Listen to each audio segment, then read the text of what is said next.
Over the past 11 years, what started as nothing has become a $30 billion firm where it revolutionized the lodging market of today's society, as we know Airbnb. Critics have claimed that the fast rise in Airbnb hosts and accommodations has become a huge cost to urban life despite the convenience it provides to everyday travelers. As we know that Airbnb is becoming one of the top leading marketplaces for those seeking and offering short-term housing solutions, research from the Deloitte has stated that Airbnb has contributed approximately $1.6 billion to our GDP between 2015 and 2016. From this, it has shown that benefiting factors of hosting Airbnb positively impacts areas away from the main city by distributing visitors and increasing tourist attractions. Also, Airbnb allows for our cities to become more competitive by attracting skilled workers and incentivizing relocations with innovative short-term stay opportunities.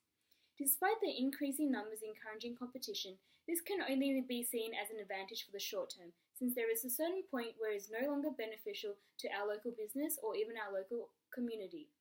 It is worse off for smaller operators such as local hotel and motel owners, as they suffer from being overrun by Airbnb and then forced to reduce their prices and accept lower profit margin in order to stay competitive.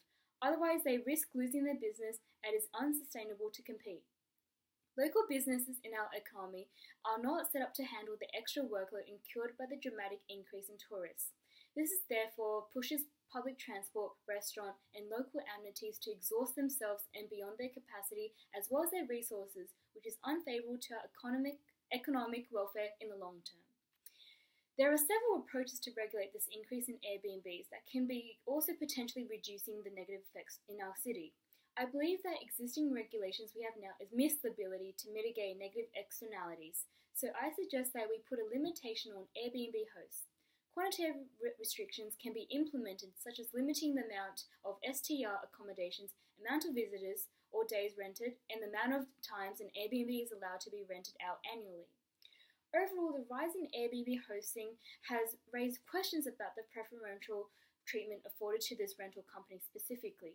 Why is an Airbnb required to ensure that lodging taxes are collected as traditional hotels are?